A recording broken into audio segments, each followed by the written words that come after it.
出国最怕这些事，让人玩也不开心。帮我把我挖醒，他跟我讲他护照不见。第二天一早9点就要到机场了，我当下要跟他说，你要不要干脆就先不要回来了？买到1颗3万多，他说台湾卖4万多，他说哎，这不是我要的，怕就又退回来给我了。我觉得你平常太热心了，所以才会找你帮忙，就没有人找我帮忙。旅行不能太铁齿，撂狠话当心会出事。机场就是聊天之后，那个女生朋友她就讲说，啊，你带那么多药干嘛？我说你没带药吗？她说我不生病的。我们到南美洲的隔天，第2天开始她就一路病。我带来的整个药哦，我跟医生一口都没吃，全部给她吃光。一回来台湾就去挂急诊了。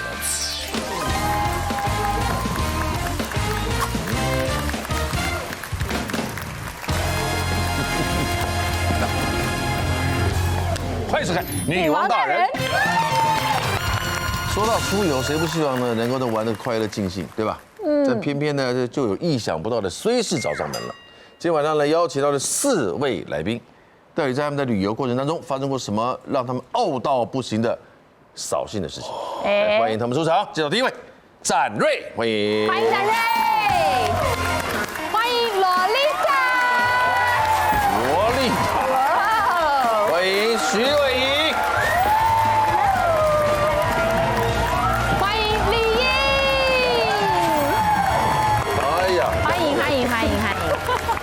今天我们来分享的基本上跟旅游有关啦。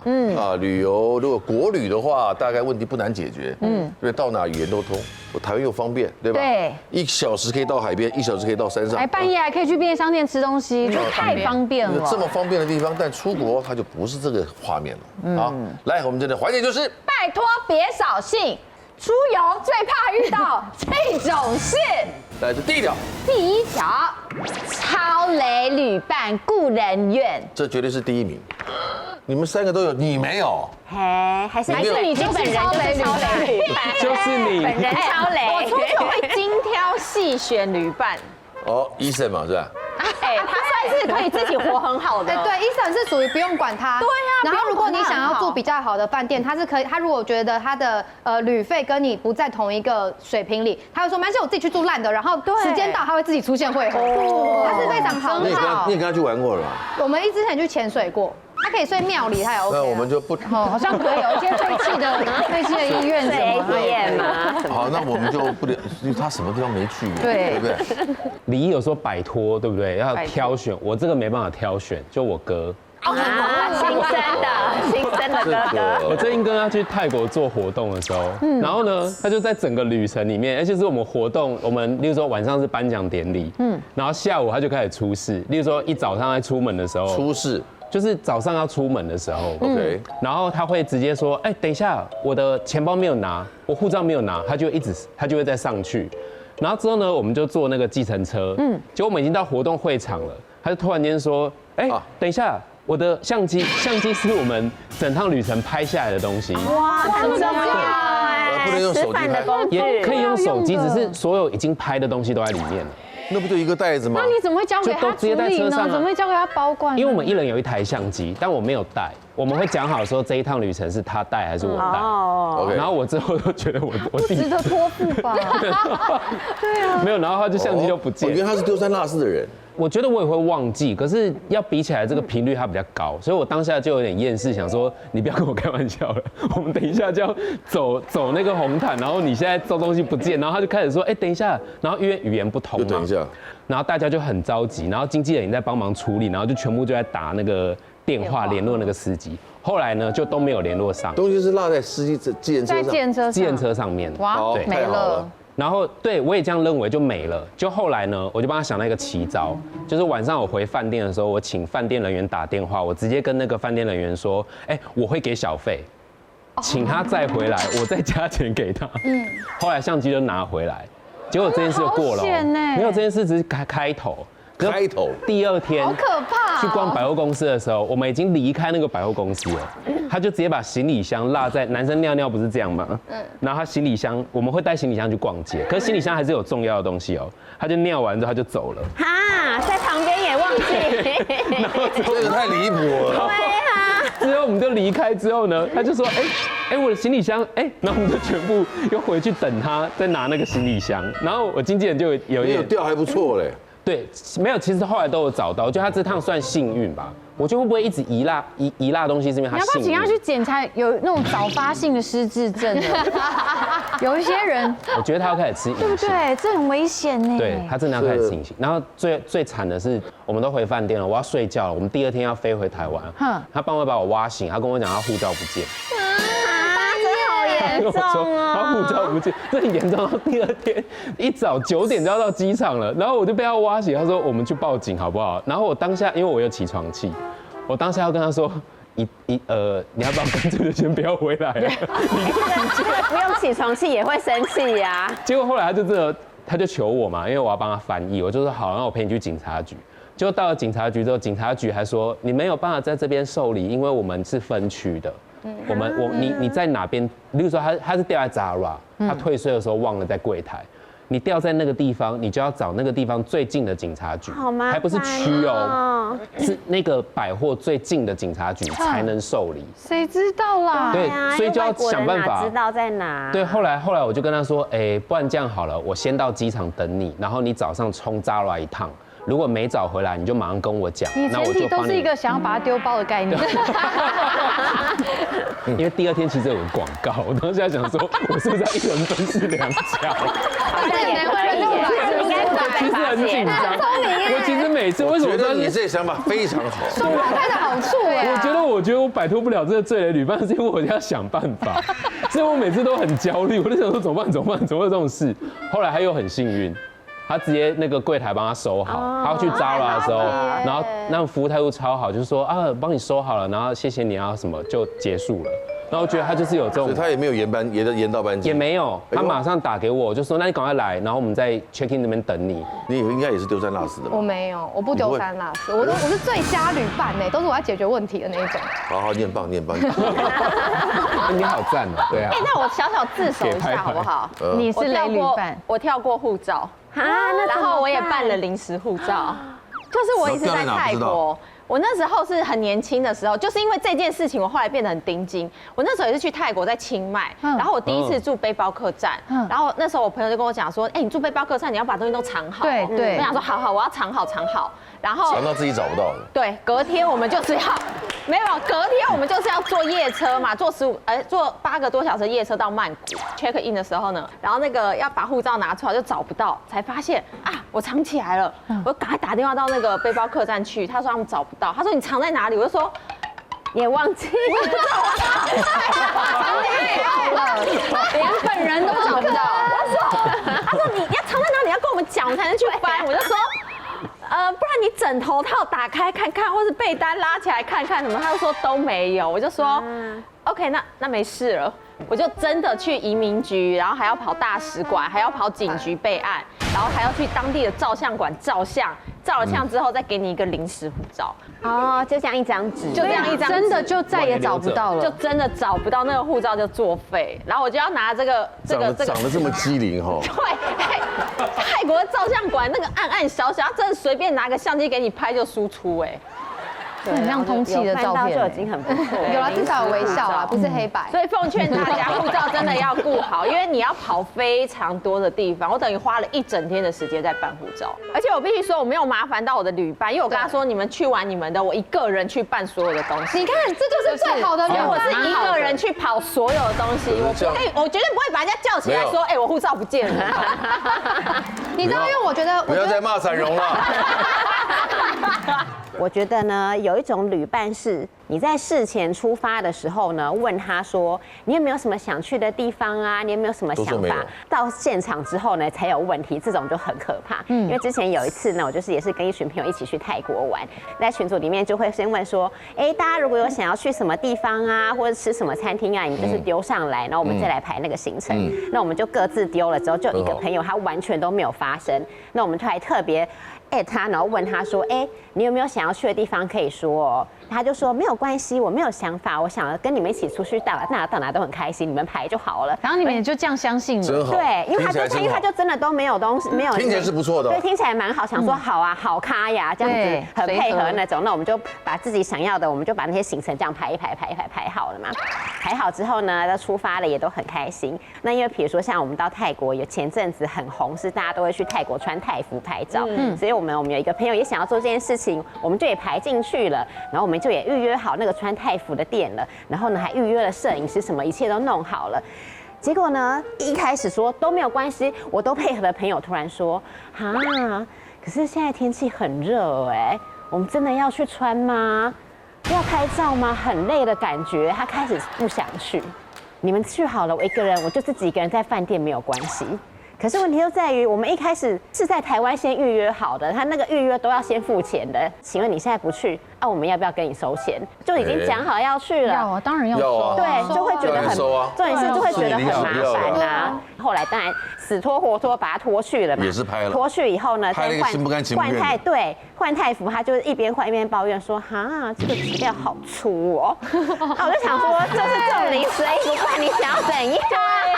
对，然后穿上去以后又说很闷呢，然后再来到了那个庙宇。那庙宇就是你就是会有一些其他观光客，你就是排队，然后排那些景点拍照嘛。那我们虽然很热，可是我们是很开心的，会因为想说可以拍出美照。可是他就会在那边说还要等吗？还要等多久？可以走了没啊？这一卡一定要拍吗？这种好累哦，你就会觉得很累，想说不是啊，那你前面一开始在台湾你就说你不要来就好，我们就不会把你排进去啊。然后再来这就算了，因为前阵子泰国还有一个很红的，就是有那个动物园，那个动物园可以跟那个长颈鹿可以对，那我们当然也很想去，而且那个还很难预约，那个超难预约，票要用抢的这样子，而且也是全额要先付清，因为而且票还不便宜，一张要好几千块。结果呢，到了当天早上，他就说好早哦，可不可以不要去啊？不是，因为是有一个同伴，他先预约那整个行程，他先刷卡全付了。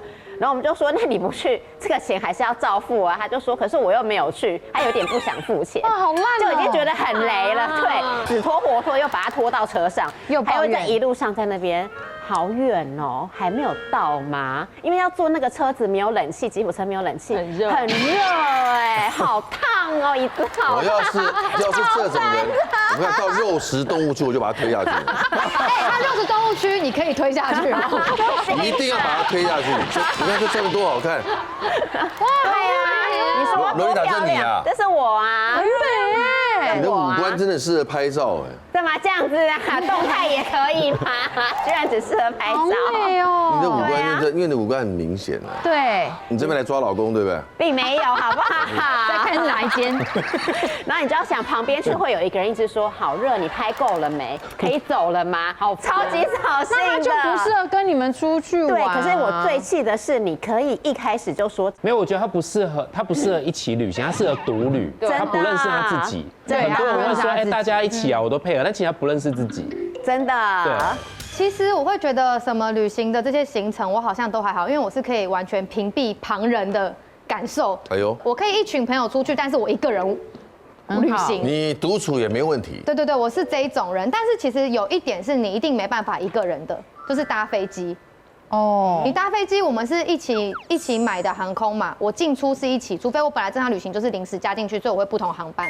但是呢，我曾经就有一个朋友，他是真的是很长，他的工作也是常常需要这样到处飞。然后那时候是飞上海机场，他的机场大到是你可能你进海关之后，你还要搭连接车到另外一个地方航下，你才可以找到你的 gate， 因为它太多国家在那边中转了。然后我的朋友就说：“哦，我跟你讲，上海机场我很熟，进来有一间超好吃的港茶餐厅。他说我们就先去吃那一间，然后我们吃一次，时间差不多，我们再走过去就好了，不用很赶。我跟你讲，我看了这个 gate 很近，离我们很近。然后我们就说好，我们就去吃。应该会相信他。对，因为他真的很常去上海出差，所以我当然会觉得一个算是半 local 的人带领我们，仕途老马了，很 OK 吧？你不会想这么多。我就说好，我们吃得很开心。后来我说，还剩15分钟赶快，我们现在赶快出发了。然后就去到了我们一开始机票上面的那个 gate，没有飞台北的，换登机门了，换登机门了。结果登机门毁了换到，因为我们原本登机门是要搭那个接驳车，搭那个接驳车去到第2个航站的。然后结果换登机门换回第1个登机门，最后我们到了我们正确的登机门的时候，已经关柜了。然后你知道上海机场每个地方关柜其实不一样，因为像香港飞台湾的班次很多，所以你可以不用出去重挂行李。可是在上海机场不是，因为我们那天已经是最后3点多的飞机。最后呢，我们已经没有我们的航班，没有同一个航空公司的航班，所以行李被拖出来了。你在机场里面不能重新补登机票，我们要出去。你知道上海机场有多大吗？出去，然后重新过一次安检，然后再买一次。最后我们搭上飞机已经晚上9点多，从下午3点到。朋友有跟你道歉吗？而且我们是一群人哦，你知道如果我们只是2、3个朋友去旅行，你很快就可以买到机票。可是我记得我们那是6个人，6个人的机票其实真的不好买，真的不好买，而且要买当天的。因为我们所有没有，他也没有不好意思，他也没有帮大家补贴，全部都没有，他就是不好意思啦，看错时间了。我觉得这错蛮糟的。对啊，很大一包哎。从此之后，我只要那个朋友约我出去，我都会说没关系，我还是会跟他出去，但是我行程我来掌控。不值得相信，很可怕。来，第2条最怕遇到的，意外来得快又急。自从我开始爱上骑车这件事情之后，我只要去任何地方，我都会以租车没有，我都会租车来代步。就是比如说像我去韩国、去日本，自驾就对了。对，然后比如说去越南，我都租机车，租机车来开车。对，像之前前年吧，23年的时候，我去越南的富国岛，好，我就上网先预约了一台机车，然后那机车来的时候呢，我们就看了一下，我们今天想要去一个叫做海星沙滩的地方，然后它好像是在最上面，好，然后我们就去牵了机车，然后跟那个人交接完之后，我们戴上安全帽，然后就骑，然后骑了大概10分钟之后，它油表就直接显示没有油，可是你拿车的时候，对啊，他拿车的时候，他直接是给我没有油的车，这也太他没跟你讲吗？你给车的时候，你不是应该是满油给车，对啊，然后你还车再加满就好。没有，他直接给我无油车。那你要这台怎么开？他没有提醒你要加油，没有，他也没有提醒我要加油。然后，所以我那时候骑的时候，骑了10分钟，它亮了，我才发现最近的加油站就在我们出发的饭店我正对面。我还要再骑回来去加油站加油。好，前面这样子我就想说没关系算了，因为你任何的旅途上遇到任何东西都是一种经验，一种花絮。结果你知道我们要去的地方叫海星沙滩，有去过海星沙滩的人，你们一定知道那个路史上最颠簸。你知道这个路像这面的地板它大概有200个坑洞。哇哦！你知道那个坑洞是有水坑的，这么不平整啊！超级不平整，跟越野机车一样，还在整理。这个是最好的路，我们还可以露营的那种。你看旁边很多水坑，这算好路的。有些地方是整个全都是这个水坑，然后我们要穿，你知道就一直绕那个。你是租什么车啊？就小机车，摩托车吧？对，50cc 的小机车啊。然后我们在那边骑，我还说我一定会瘦，因为我一直用核心在骑车，你知道吗？骑到现在腹肌都出来了。我一直用核心，因为它那个你现在看起来好像没有，可是它那个路是一直有个坡的，你都一直这样 hold， 一直这样子骑，一直不平。后面的人应该也好，然后呢，反正我们就在骑着，后面有一台大车，然后就一直按我们喇叭。我们想说怎么我们挡到他的路嘛？因为我们真的就是骑着歪歪扭扭，因为我不想让水坑，那水坑不是浅坑它是有点深的哦，所以我要一直这样绕，一直这样绕。结果后来他就开到我们旁边，然后叫我们这样一直挥，然后指着我们后面的轮胎，结果往回一看。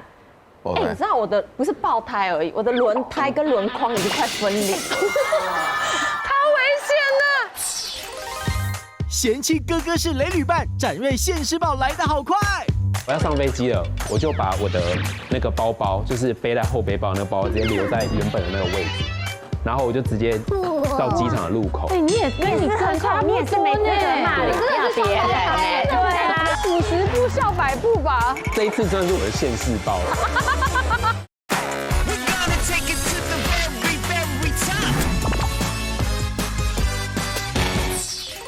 我的不是爆胎而已，我的轮胎跟轮框已经快分离，太危险了，一定快分离。可是我没有我们没有什么感觉，是因为那个路太颠簸了，然后我们就直接就停下来。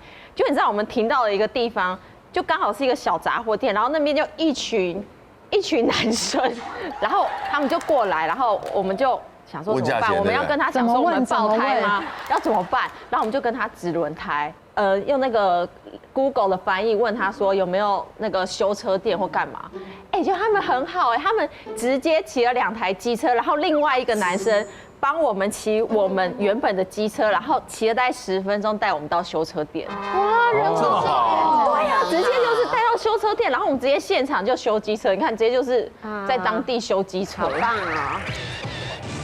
我说，你补胎对不对？对，去补胎。然后我们就有跟那个租车的人联络。那个租车店老板是弄一台车给你们换轮胎，又加油。对，这个回去可以跟他报吗？我就直接那边跟他讲了，我没有，我们就坚持说，你给我们没有油的，而且我们跟他讲说，我们爆胎的时候，那个租车店老板是直接讲说，好，没关系，你们。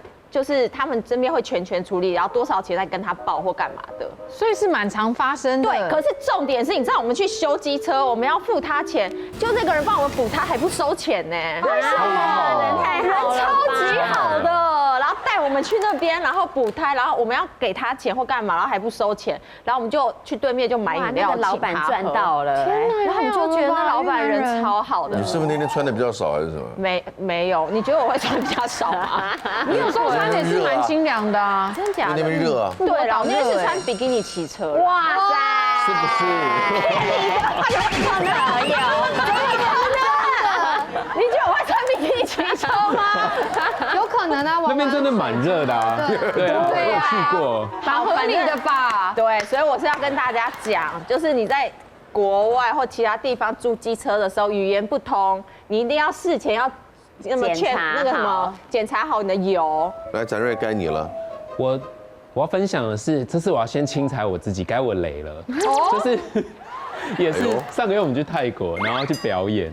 然后呢，我就想说，我想要去越南转机。我想说，圣诞节没有去过越南，因为我们越南机场不大。然后我们过完海关之后，我们就坐在那边等要上飞机，所以我们离我们的入口其实有一段距离。就后来因为一个急说，来走要上飞机了，我就把我的那个包包，就是背在后背包那个包包，直接留在原本的那个位置，然后我就直接到机场的入口。你也跟你哥差不多呢，你真的是别人呢。对啊，我要收回我第一段的话。同款没有，但是我这个经验算比较少啦，所以我有时候就会念他。但这一次算是我的现世报，就是该我的时候，然后他就给我一个态度，就是所以你也会嘛这样子。可是我们2个人其实都算独旅行的，我们都知道发生事情的时候尽量安静。50步笑100步吧。然后我当下就卡在那个，就是我已经给机票了，然后我已经要上那个接驳车了，然后我就发现这件事，我经纪人发现这件事，是我经纪人发现的哦。然后我当下我们3个就吓傻在那边，然后我就想说怎么办，然后我要故作镇定，我就跟自己讲说，没关系，就这样吧，反正生命安全最重要。还扯到生命安全，对啊，我就说服我自己，然后我哥就说找一件更危险的事情来说服自己啊。对，底线是活着就好。对，然后我哥就说，那你护照跟手机，我说最重要的护照、手机在我身上，那些就是身外之物，我就这样说服我自己。然后我哥就说，要不要就跑过去啊？因为其实就在5分钟不到的那个我们的眼前这样。然后我就想说，好，那我鼓起勇气，我就跟那个登机口的人说，票务说。然后我就说我的钱包不见，我的包包不见在那边。然后那个人就 Sorry sir， 其实他意思就是我已经要我们要起飞了，要关舱门了。然后之后呢，我经纪人就想说，就直接过去就好，他就要过去，然后对方就直接说 Sorry sir, excuse me， 然后就直接拦住我们。然后好就算了，我们上飞机。结果上完飞机之后呢，我们又等了半小时，因为飞机 delay， 然后它是联航。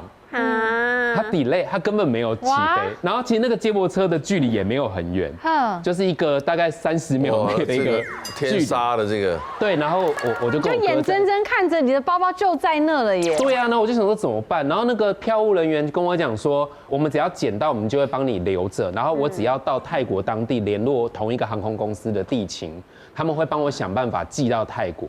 然后因为我在越南有那个朋友，就是有一个越南强尼，我就打电话给他，什么意思？越南强尼是谁？他的频道叫越南强尼，他是 YouTuber， 他是住在那边10多年。我以为你来越南我就抢你了。什么意思？越南抢强尼没有当下越南 Johnny， 我当下早上10点，以为泰国很危险，越南不危险。没有，就是他跟我讲另外一个版本，我更吓人。我当时早上10点，我打给他说，我那个包包不见，就他当下跟我讲说。没有啊，你在开什么玩笑？这边东西不见拿回来的几率很低。然后他当下被弹，我有点抱歉他了，但他真的很有义气，他当下弹起来，直接起床，直接搭车到机场，对，真是好朋友。后来我们就到了泰国之后呢，我才当地就联络他，然后他就跟我讲说，我海关的朋友说，你直接放在那个海关过完之后的那个椅子上，然后没有人去拿，因为旁边很多人过年，大家会以为是有人的，因为可能旁边坐一个陌生人啊，反而对他说，如果今天不是那么热闹的话，可能就被拿走了。但因为太热闹了，所以就没有人拿。后来他就帮我把它收起来，然后他就帮我。运气多好，真的运对气真的。你们俩跟你哥都等一下，是然后我有个运气更好了，因为他们原本就在考虑要来泰国跨年，所以他们就当下就决定说，对他们就买一张联航的机票，他们决定放自己一个假，然后拿来泰国给我，因为他跟我说不行，我不相信会寄到我手上。就是越南机票，我感觉超容易丢的。他说，因为中间不知道会过几个人的手。这个有情有义的也是越南人，他是台湾人，台湾住越南，然后住越南10多年，然后所以他就当下就直接说我不相信这件事，然后我就说我真的很抱歉，他说没关系，你请我吃饭就好。哇，这个人好够意思。对啊，好够意思。对，他很够，所以出外真的要靠朋友。然后我就很满满的罪恶感。我想到一个，他这样讲，我想到一个，我之前我们去泰国，然后呢，我们手机，我刚到泰国第1天，然后我朋友的手机就掉在饭店门口拦的计程车上面，报警，然后呢也找不到那个车牌，因为我们是路边拦的，最后我们就立马回饭店，饭店监视器调出来那个车牌之后，就去警察局，最后。警察查了那个车牌，就是突然很积极帮我们找，最后我们才知道为什么警察很积极找，因为我们的那个计程车的车牌好像是曾经一个也是有过案底的计程车所以我们最后有警察还出动摩托车载我们去沿路搜索，我们就协助警察这样破案，沿路最后找到那个计程车，等于。手机找回来之外，我们还帮警察立了一个案子，找到了一个就是逃犯。哇！我们还有跟泰国，你看，我还有泰国，因为大家说泰国是不可能找回来的。哇！你这个很像什么良民的照相方式。你到泰国旅游会跟警察这样在警察局合照。没有，我还在泰国警察局前面拍了照片，可是我就只有发限动那趟，我没有发贴文，因为。而且泰国警察还集体跟我合照，因为他们觉得我帮他立了一个案，你知道吗？他没有想，可是那不是是我朋友的手机啦，所以我觉得这个很新鲜，也是意外让我获得一个不同的经验。旅行不能太铁齿，料狠话当心会出事。大家都知道我跟医生有去南美嘛，因为除了我跟医生之外，其实我们还有另外一个女生。机场就聊天之后，那个女生朋友她就讲说，你带那么多药干嘛？我说你没带药吗？她说我不生病的。我们到南美洲的隔天，第2天开始她就一路病。我带来的整个药我跟医生一口都没吃，全部给她吃光。一回来台湾就去挂急诊了。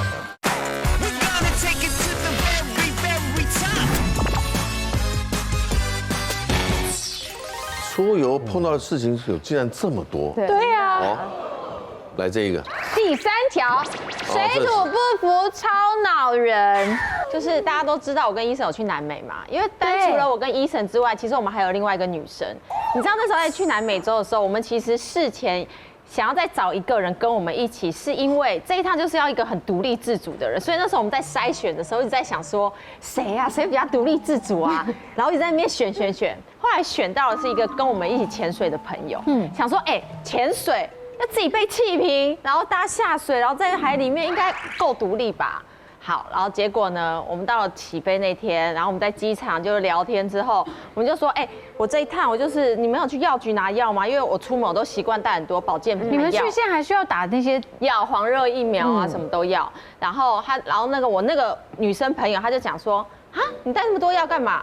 我说你没带药吗？她说我不生病的，我很少生病，讲这种话，我今年都没生病。我今年都还没生过病，都是要出事的。我跟你说，他这句话一讲完，一落地哦，下飞机，我们到南美洲的隔天，第2天开始他就一路病到我们回来。可是你们不是有他去直接去雨林吗挂急诊？你们不是去雨林？我们去雨林呢，他就是从到尾就是水土不服，然后要么就拉肚子，要么就有点头痛，就不是什么大病，但就是会觉得这边痒痒的，然后那边怎样。然后我带来的整个药哦，我跟医生一口都没吃，全部给他吃光。还好你没有带，我的药真的是全部给他吃光。你知道日本不是有那个喷喉咙痛？对，哎，我那没有整罐喷完过，全新的，他直接那一趟整罐喷完哎，我不舒服。他当水喝的。他还喉咙痛，你知道吗？然后他就是一个很离奇的人，就比如说我们去南美嘛，我们就可能因为是比较有点背包客行程，我们就说你们就带必要的东西就好了。结果他老娘给我带什么？他带什么？他给我带马桶坐垫纸，那个要干嘛？他觉得很必要。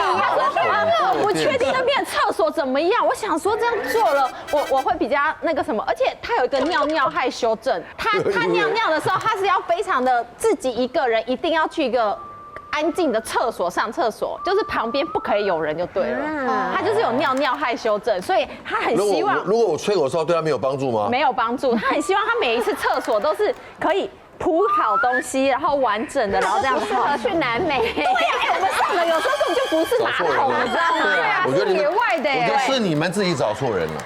对，然后好，反正呢，比如说那里很干嘛，然后他行李很重，然后每次都超重，我们看他背很多东西，我们就想说他到底带什么？一般我们护发不就带小小的装这样子护发？他给我带整罐的什么乳油木果，这么大罐哎，他直接整罐给我带来哎，整罐误会，他是不是误会了他是什么？没有太多旅游经他以为验。你们是走贵妇行程，我傻眼。喝咖啡、下午茶那种。然后南美耶不知道到了第几天，我就很语重心长跟他聊天说：“哎，你平常大概都去哪里旅游？”他说：“哎，我跟你说，这是我第一次自助旅行，哎，我去泰国、巴厘岛任何地方我都是跟团，我没有自助旅行过。”我就说：“你怎么不早跟我讲？你早点跟我讲就不会约你了耶。”他以为你会安排好一切。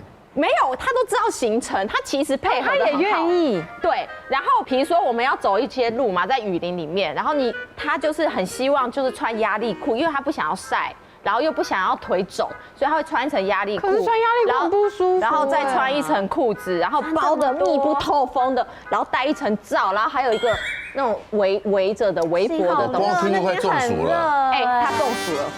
走第一天就中，进亚马逊第一天他就中暑了。这个热散不掉啊。然后我们在亚马逊待了5天哦，他只有跟我们第1天，后面4天他都在房间休息。一回来台湾就去挂急诊了，他就住在医院，然后住了3天。这个怎么拍出来的？好美啊，这个是天空之镜啊，玻利维亚南美天，对对对，天空之镜，无忧你。它那个水到底有多浅啊？很浅，你要拍到这种照片，你还要有下雨才可以。你没有下雨的话，它就没有这种镜面的效果了。哦，对，这也就是他以为在那湖面上，然后就在这上面吃饭，因为那个 tour 他会安排好餐，然后让你在那边吃。太辽阔了，有点像。然后这次我们要坐小飞机去看纳斯卡线，就是那个外星人的那个线。好酷。那线真的是外星人的杰作吗？我知道怎么会做成这样。在高空中这样看，你就可以看到蜂鸟的形状。你有没有看到？有一个蜂鸟，哪一个？这里有个鸟。手有没有？哦，纳斯卡线。对，秘鲁，我有去过。我的话呢，就是呢，因为其实我还蛮爱去韩国的，但是我之前一直都没有冬天去过。然后呢，但是因为看韩剧，你就看到韩剧里面呢会有那个下雪天，然后他们就会拍一些很唯美的照片。所以我那时候爱的迫降就是这样。对，没错。所以那时候看完那些韩剧，我就想说，我也想要冬天去韩国，我想要去看那些白雪，然后拍一些美照。然后之前呢，我就约了朋友一起去，而且我们还有看天气哦，就是有下雪的时候，然后我们才飞这样子。然后到了当地就哇，真的是白雪好美哦，就很开心这样。可是没有想到呢，我到了那边之后呢，发现我居然水土不服。帮忙代购被刁爆，徐伟莹好心没好报。去到荷兰跟比利时，然后那时候退税非常非常高，买到1颗3万多，他说台湾卖4万多，他收到说，哎，这不是我要的，怕就又退回来给我了。就是你们这些怕人家不知道你们在干嘛。对，我觉得你知道意思吗？怕大家不知道你出国。对啊，是怕他说我出国哎。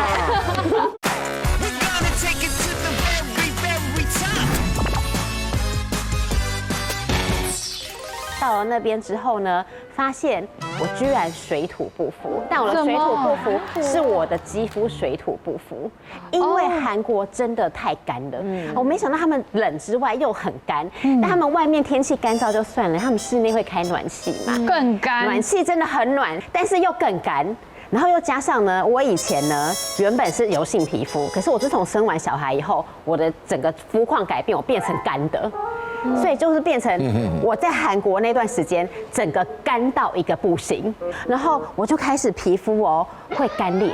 会脱屑，我还有流血过，对，干到流血。我跟你讲，干裂脱屑就算了，因为韩国很冷嘛，那我就会带一些毛衣。可是呢，我现在就是妈妈，所以买的衣服就会买一些比较 CP 值高的，就可能材质没有很好。然后我那皮肤很干咯，已经脱屑很痒咯，然后又再加上那个毛衣之摩擦，我真的狂抓，就是抓到流血。然后呢，一整趟行程就是我们大家，比如说我们大家一起去嘛，会说，我们现在一起来拍合照哦。可是我就太痒了。我觉得他在3A的时候，我就忍不住，我就抓了。然后他们每次拍完一趟，他说：“你看Lolita，你可以先不要动吗？”不行啊，因为我很痒。你们又痒起来真的受不了，我真的不行哎！我整趟旅程的好心情，完全就是被我的肌肤的问题影响，而且半夜更痒心。对，就这样，然后就很不舒服。所以后来我回台湾以后，就想说真的不行哎，我必须要改善这个状况。然后呢，我就去问了朋友，然后呢，我也去上网查。我也去一些那种美容专柜实体的现场，然后我甚至看了皮肤科医生，结果他们都跟我推荐了同一罐的护肤品，对，润肤霜。然后呢，我还有查了一下，发现说原来我们的贵妇名模孙芸芸呢，也是他的爱用者，而且他甚至还说，他觉得这罐护肤霜比非常多的专柜保养品、身体乳都还要好用。这么好？对，然后因为很烧嘛，然后我就买了之后试用以后呢，发现说是真的很好用，它现在已经变成我们家常备的保养品了，所以我今天就有带来分享给大家。这么好？对，就是这一瓶呢，就是我们家现在常备的护肤品长效润肤霜。长效。然后呢，对它这个呢是专门为敏弱肌设计的，所以不管是大人、小孩、身体还是脸部都可以使用。然后它这样一罐呢，就可以解决肌肤像是干燥啊、粗糙啊、脱屑啊、瘙痒啊，还有紧绷的问题。那因为我是一个非常有实验精神的人，我在开录的这几天呢，我只擦我的右手，明显的看起来比较平滑、比较柔顺，但是左手呢就是非常的干燥，然后纹路很明显，两只手看起来是不同年龄的2个人，我觉得差蛮多的。你看这一罐是我平常在用的，我已经用超多的。你可以看到，你觉得它很像是那种固体的膏状，你会觉得说会不会很难推？我跟你讲不会，它超级好推，它一碰到皮肤上就超好推，而且它的延展性非常的好嘛，你一推立刻就均匀了，而且立即吸收，完全不黏腻，所以皮肤会觉得立刻被滋润了。它呢可以让肌肤这么有感，就是因为它里面含有一个稳定肌肤的黄金成分，叫做烟碱酰胺，也就是维他命 B3，对，然后再来还有原 B5，还有甘油，那这些成分呢都可以帮助肌肤呢保湿，做到干燥预防，然后再来它还可以修护，然后滋养不适，帮肌肤建立一个全面的保湿屏障，然后再来它还添加了甜杏仁油，那这个成分呢，甜杏仁油，对，它不但可以立即滋润之外呢，还可以提供长达48小时的保湿效果，非常的厉害。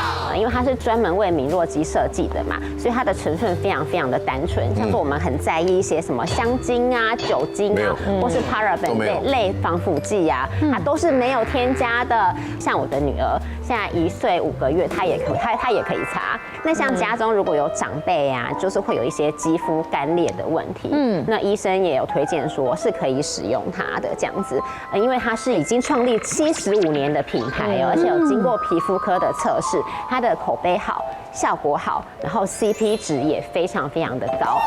还有像现在运动意识崛起，你拿那个健身器材很重，然后或是你在地板上做一些 TRX 的动作，地板动作，其实你的手跟那个膝盖啊都会变得很粗糙。对，那我觉得擦它也是有改善的效果，所以我就觉得它真的是国民万用品，大家家里都应该有一瓶。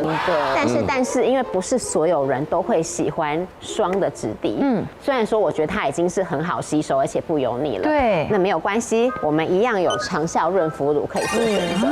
对，然后我觉得润肤霜、润肤乳，没错，就是清爽的润肤乳跟比较滋润的润肤霜。但是我真的觉得润肤霜也很清爽。我觉得他们家真的很适合敏感，因为我男朋友皮肤是有点角质发育不完全，所以他其实擦很多东西会，就算我们觉得不刺激，他也会觉得很刺激。他现在都是用这个牌子，真的，我觉得它的延展性非常好。我刚刚就是挖了一个食指的指甲的量，手臂、膝盖就是目前露出来的全擦了。而且有的时候比较偷懒的时候，我就会集些在手上，然后就直接脸啊、身体全部给它擦一擦，我就觉得很方便。我觉得换季的时候真的很需要，这旅行也很重要，一罐搞定。对，因为对，国外其实比较干，就是个国民万用霜了。没错，国民万用霜。非常好，谢谢你的介绍，感谢介绍，这个很好，这个很好。这个出游最怕遇到的还有最后一件事情啊，来了，别扫兴，帮人代购超麻烦，超烦的，因为我觉得你爱买，爱帮人家爱，不是，对不对？应该是说我自己本来就爱买。然后呢，以前小的时候出去旅游的时候，我只要去到哪个国家，然后我都会在我的 IG 限动上面跟大家分享说，哇，这边退税很便宜啊，或是这边很好买。我记得那一年我是去到荷兰跟比利时，然后那时候退税非常非常的高。我就有时候那时候我就是看到了一副在台湾非常难买的耳环。然后耳环买了之后，我就跟限动跟大家分享说，超便宜，然后省了一副耳环，我记得台湾卖1万快2万，然后台湾还买不到，那边不到1万就可以入，退完税大概不到1万，可能8000就入手，最少5折，反正是非常划算的。然后我那时候就分享这件事情在我的限动上面。哇，雪片般的讯息，分享啊！就是你们这些怕人家不知道你们在干嘛，对，我觉得你知道意思吗？怕大家不知道你出国。对啊，但是怕他跟我出国哎。代购噩梦超可怕，超级麻烦又扫兴。一个朋友约，然后我们一起去日本，去那个游乐园嘛，迪士尼。那我就想要我要去做那个游乐设施，但是因为他就是先说不行，我有朋友说他要买迪士尼乐园的这个。他说我没有买完之前我会觉得玩得很不开心，你可不可以先陪我去买？所以我就觉得说，以后出去玩我都会跟朋友说，先说好哦，我不帮朋友买东西哦，你也不准。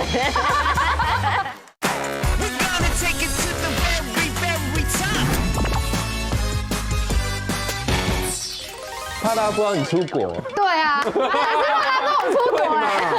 对啊，是不是？颠到一下下，有颠到就好了。有爽到了。没事。然后我当时想说啊，后来呢，我就想说好啊，那反正有几个比较好的就帮他们代购嘛。然后他们就可能想找一些比较贵的包或是什么，他们就说哦那个退完，他就说那退税就当做是给你的代购费，所以就可能想说哦好啊也可以啊，我就是帮朋友买了，就那时候买到一颗3万多，他说台湾卖4万多，就大概差了那个包差了快1万块，然后还有退税。买完回来之后呢，就把那颗包寄给了我朋友，他收到说尺寸不对，我说你没有跟我，因为他请我帮他代购的时候，他只给了我看了包包的图片，然后还有包包的名字，可是因为我去专柜帮他买的时候，专柜也没有说那颗包包有分尺寸，他就说哦柜上就是只有这一颗，你要不要？剩下那个，我就说 OK 啊，好啊，反正价钱都确定好。结果我朋友说尺寸不对，这个是那个中型的，我要的是大的。我就说那怎么办？他就说我不知道反正这不是我要的，啪就又退回来给我了。他怎么可以？退回来给我了？我想说，你要自己吸收那个22岁还23岁吧，然后3万多，我想说那我这个包包怎么办？最后我就赶快找了朋友，是赶快把这个包包再卖掉，加完退完税，我那个包包好像还亏几千块。因为就是便宜卖掉嘛，我朋友直接说他不要付，这个很闷，这太闷了。然后那次之后，我再也不帮任何人代购精品，除非你钱先汇进来。我觉得你平常太热心了，所以大家会找你帮忙，真的就没有人找我帮忙。你去亚马逊会自己带什么？那个辛苦的人与标本，要买什么，对不对？对啊，我能自己带什么？还有最烦的啊，就是你每次出国回来，朋友叫你在免税买烟买酒啊，买完回来寄给他们之后，他们也没有要给你钱的意思哦，就好像那是你帮他们带回来的，以为是伴手礼，不可能，这也不应该。这种人就不用用再继续交往朋友哎，就认这一次就好了。不行，这种人不对，行。而且我刚刚讲到买烟，我还想到我之前曾经有一次，我帮朋友买烟，然后结果拿回去，他跟我说。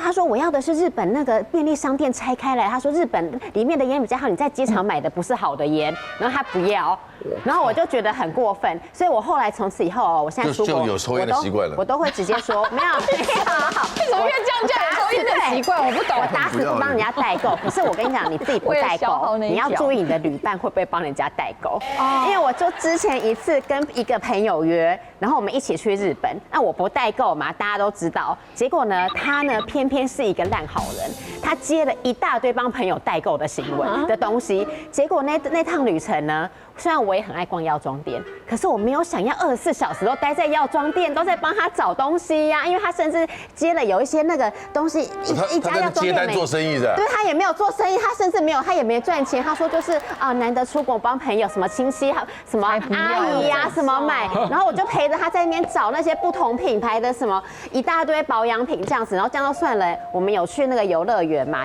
迪士尼，那我就想要我要去做那个游乐设施干嘛干嘛的，可是游乐设施要排队啊。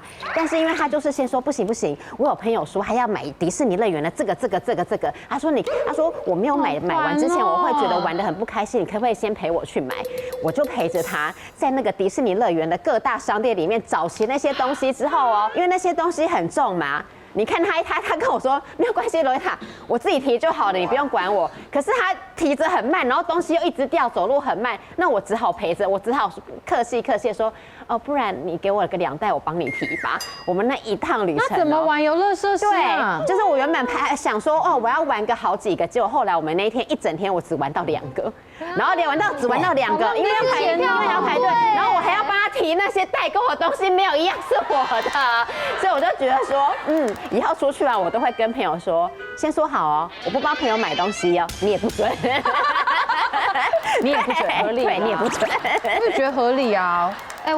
我也是朋友帮忙代购，然后呢，日本不是那个面膜很夯吗？一袋一袋10片装的面膜，那个很重，你知道吗？超重。他一次买30-50包，然后呢装不下行李箱，放我行李箱，最后我的行李他行李是200%超重。我行李也跟着超重，但是他没有帮我付超重费。他的代购一帮我，然后我还付了超重费。我要你怎么都这种朋友啊？把那个面膜直接在机场丢掉就算了。对啊，气的。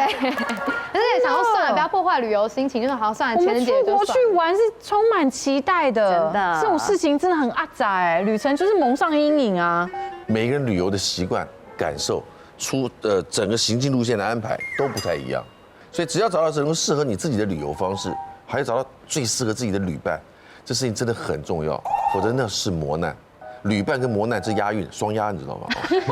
这过程中的所有的酸甜苦辣，你事后回想起来，你相信我，都是个美好的回忆。趁我们还能动，好好的趁虚而去，尽兴而归。女王大人，下次再见 ，See you， 拜拜。谢谢。